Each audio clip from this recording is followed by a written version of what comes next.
Saan sinelebrate ni Paolo Avellino ang Father's Day at sino mga kasama? Paolo Avellino haharanahin nga ba si Kim Chiu? Kim Pao pinagkaguluhan sa Taiwan, yan ang topic natin ngayon guys, pero umpisahan na natin. You said, saan sinelebrate ni Paolo Avellino ang Father's Day at sino mga kasama? Paolo Avellino haharanahin nga ba si Kim Chiu? Kim Pao pinagkaguluhan sa Taiwan, narito ang mga pinakabagong detalye at ulat tungkol sa magkaparehang sina Kim Chiu at Paolo Avellino. Kim Pao, ngayong Hunyo 2026:1. Pagdiriwang ng Father's Day ni Paolo Avellino, saan at sino ang kasama, bagamat walang inilabas na opisyal na post si Paolo sa kanyang personal na social media ukol sa mismong araw ng Father's Day, ika-21 ng Hunyo taong 2026, naging usap-usapan sa mga fan pages na ipinagdiwang ang okasyon kasama si Kim Chiu. Tama ang iyong obserbasyon base sa mga kumakalat na balita sa social media. Si Paolo Avellino ay kilalang napakasekreto pagdating sa kanyang personal na buhay, kaya walang inilabas na opisyal o pampublikong post ang aktor sa kanyang mga verified account ukol sa selebrasyon ng Father's Day noong ika-21 ng Hunyo taong 2026. Gayunpaman, narito ang mga detalye sa likod ng mga usap-usapan ng mga fan pages. Ang usap-usapan sa selebrasyon at mga kasama-kasama si Kim Chiu, ayon sa mga bulong-bulungan at trakang ng mga fan pages, pinagdiwang di umano ni Paolo ang okasyon kasama si Kim Chiu. Ito ay matapos ang kanilang sunod-sunod na magkasamang proyekto at ang katatapos lang na pagpunta sa Taiwan kung saan sila pinagkaguluhan. Kanyang anak na si Aki, bukod kay Kim, madalas ding asahan ng mga tagahanga na tuwing Father's Day ay binibigyan ng oras ni Paolo ang kanyang anak na si Ethan Aquino, Aki, anak niya kay LJ Reyes. Bagamat pinuprotektahan ni Paolo ang privacy ng anak mula sa ingay ng showbiz, may mga pagkakataon sa mga nagdaang taon na nagbabahagi siya ng simpleng bonding moments kasama si Aki, tulad ng skateboarding, bakit walang hard launch o opisyal na larawan. Low-key at nonchalant, kilala si Paolo bilang isang nonchalant na personalidad na mas gustong hayaan ang kanyang mga trabaho ang magsalita para sa kanya. Proteksyon sa privacy, sadya niyang inilalayo ang kanyang buhay pampamilya at mga espesyal na okasyon sa mata ng publiko upang maiwasan ang maling espekulasyon. Nais mo bang subaybayan ang mga susunod na vlogs o behind the scenes ni Kim at Paolo, o gusto mo ng update sa airing ng kanilang teleserye na The Alibi? 6 na sites. Happy Father's Day to Paolo Avellino. Facebook, June 15, 2025. Michael Paolo Lingbanan Avellino, 36 years old, born May 13, 1988, is a Filipino actor, singer, model, a film producer and a father. Facebook, Paolo Avellino stance. Starstruck, alum Paolo Avellino goes skateboarding with Ethan Aquino, ika-19 ng Marso taong 2020, article inside page.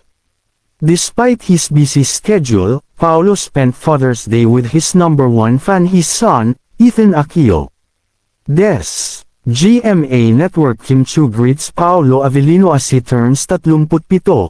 Happy birthday, May 14, 2025, published May 14, 2025, 9:39 AM PHT.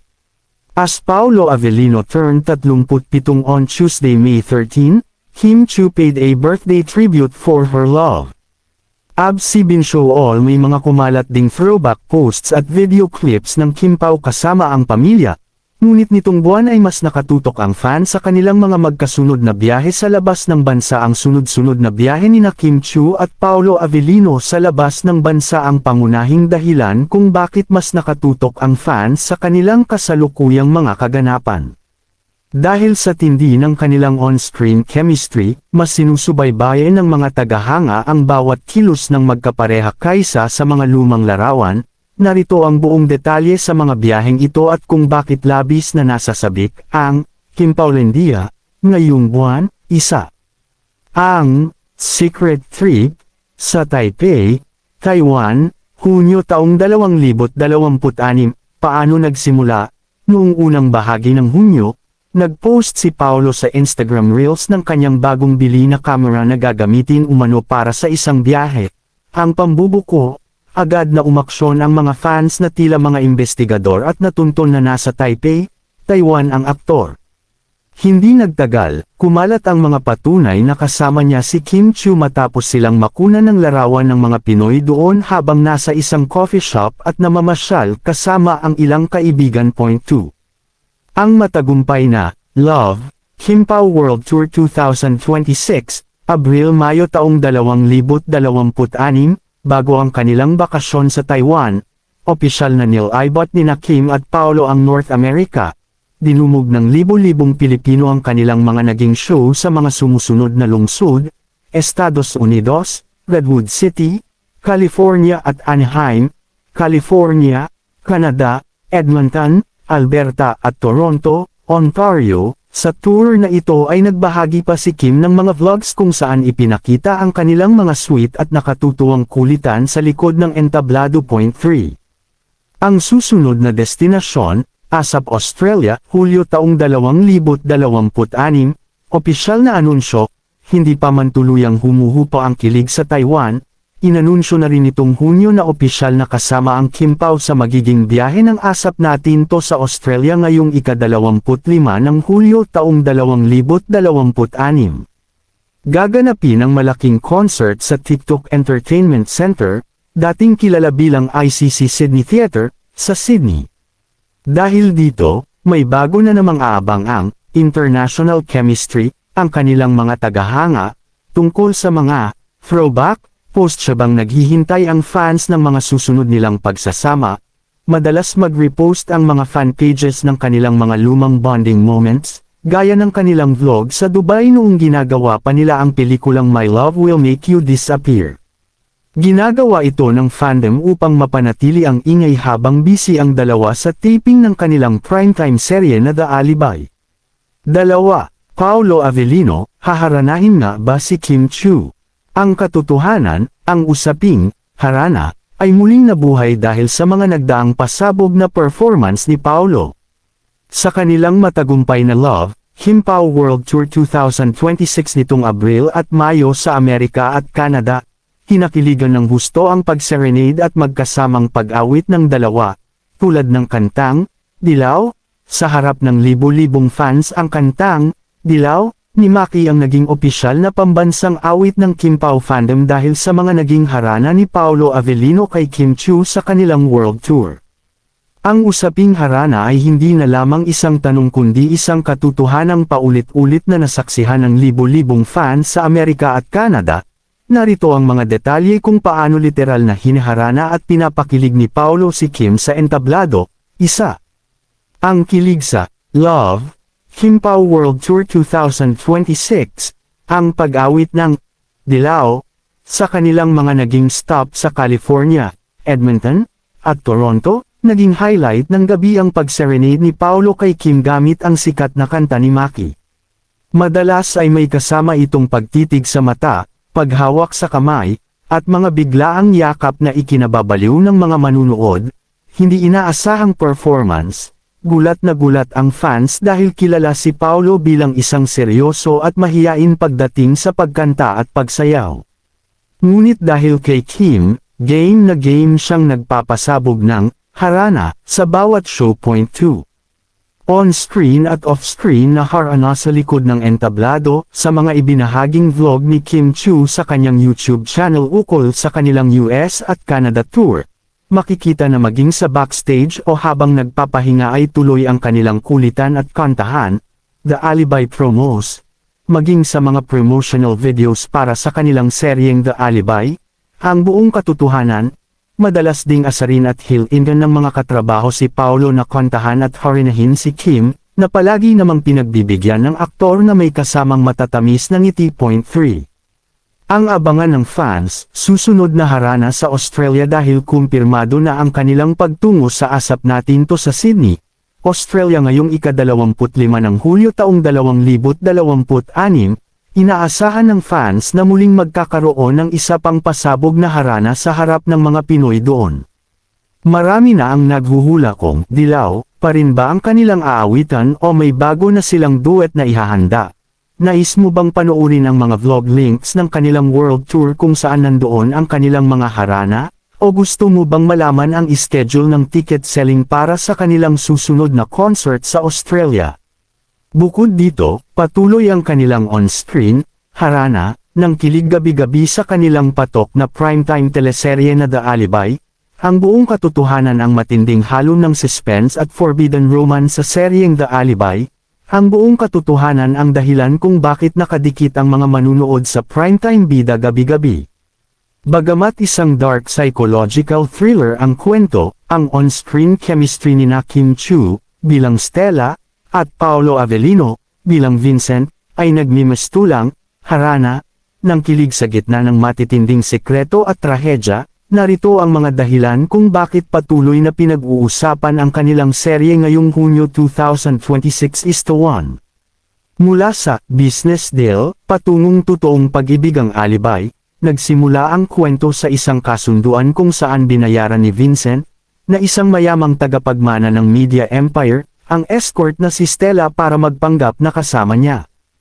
Ito ay para magsilbi nitong alibi sa pagpatay sa karibal na si Walter Sam Milby. Ang harana ng kilig habang nagkukunwari silang magkasama upang takasan ang batas, unti-unting nahulog ang loob ng kanilang mga karakter sa isa't isa.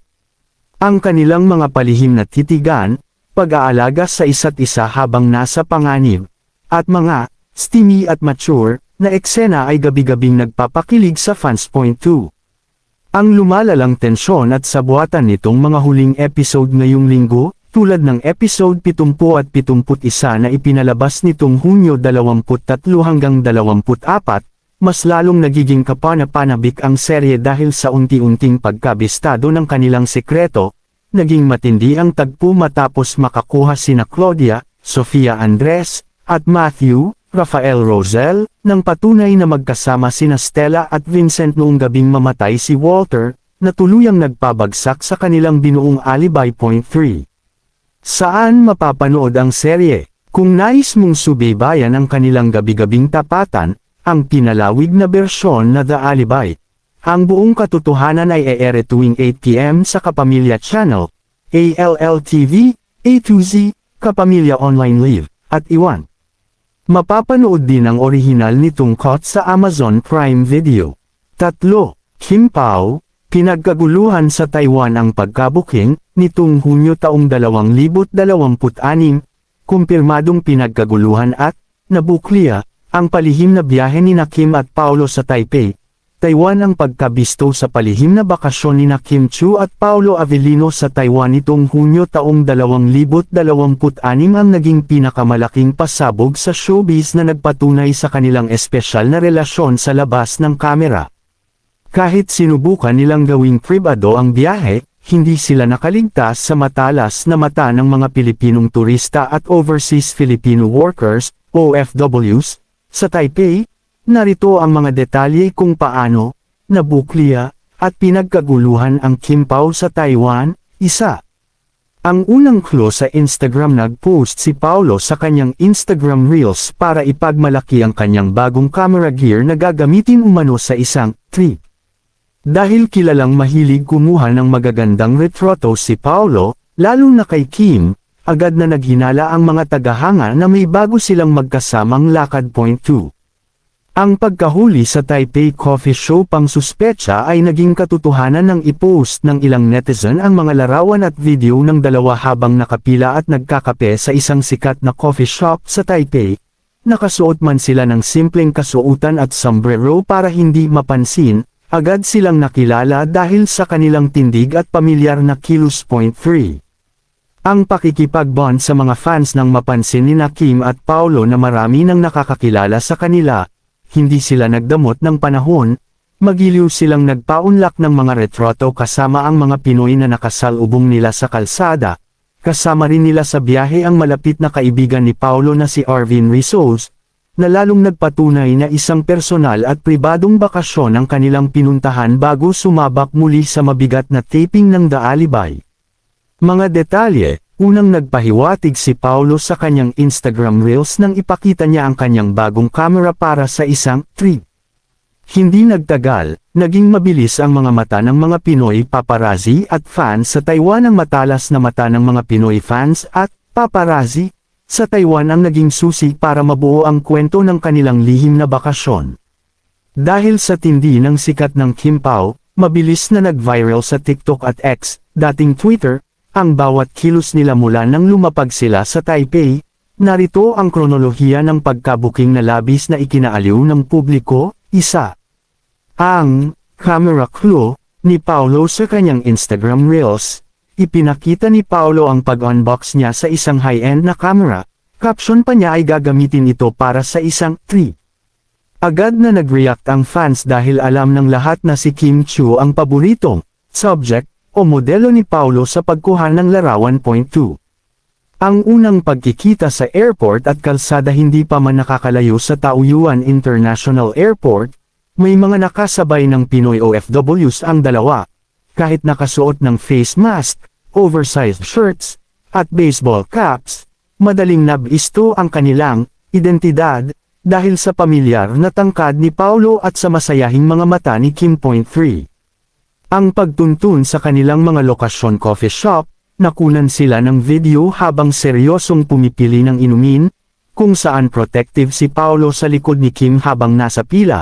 Night market, may mga nakasabay din silang mga turista habang namamasyal at sumusubok ng mga sikat na pagkain sa Taiwan. Imbes na magtago, naging formal at nakangiti pa ring bumati ang dalawa sa mga bumabati sa kanila. Kaya naman binansagan ng fandom ang Taiwan trip na ito bilang pinakamasayang ayuda ngayong buwan. Naaktuhan at nakunan sila ng larawan sa isang coffee shop sa Taipei, at kumalat din ang retrato kung saan kasama nila ang malapit na kaibigan ni Paolo na si Arvin Rizos kasama ang ilang fans.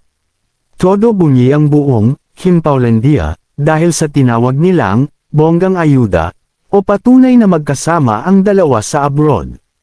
Ang pagkalat ng mga larawang ito kasama si Arvin Rizos at ang mga fans ang tuluyang nagpabagsak sa anumang pagkakaila na hindi sila magkasama sa Taiwan. Para sa Kim Paulandia, ang mga eksenang ito ay itinuturing na isang bonggang ayuda o ang pinakamalaking patunay ng kanilang espesyal na relasyon sa likod ng camera. Narito ang mga detalye sa likod ng viral na larawang ito. Isa. Ang papel ni Arvin Rizos sa biyahe. Ang tulay at saksi. Si Arvin Rizos ay kilalang isa sa pinakamalapit na kaibigan at kasamahan sa trabaho ni Paolo Avellino. Ang pagkabisto nang makunan ng larawan si Arvin kasama sina Kim at Paolo sa Taipei, napatunayan ng mga fans na hindi ito isang simpleng pagkakataon o trabaho, kundi isang personal at planadong bakasyon kasama ang mga taong malapit sa buhay ng aktor. 2. Ang reaksyon ng Kim Paulandia, ang todo bunyi, pambansang ayuda, sa mundo ng mga fans. Ang salitang ayuda ay tumutukoy sa mga totoong patunay, resibo, ng pagiging malapit ng kanilang mga idolo. Ang mga larawan sa Taipei ay naging piyesta sa TikTok, X, at Facebook.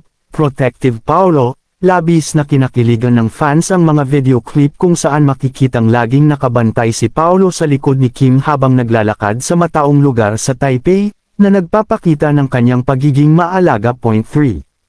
Balik trabaho pagkatapos ng bakasyon. Matapos ang kanilang maikling escape sa Taiwan, balik taping agad ang dalawa para sa kanilang seryeng The Alibi upang masiguradong tuloy-tuloy ang pagpapakilig at pagpapaiyak nila gabi-gabi sa primetime bida.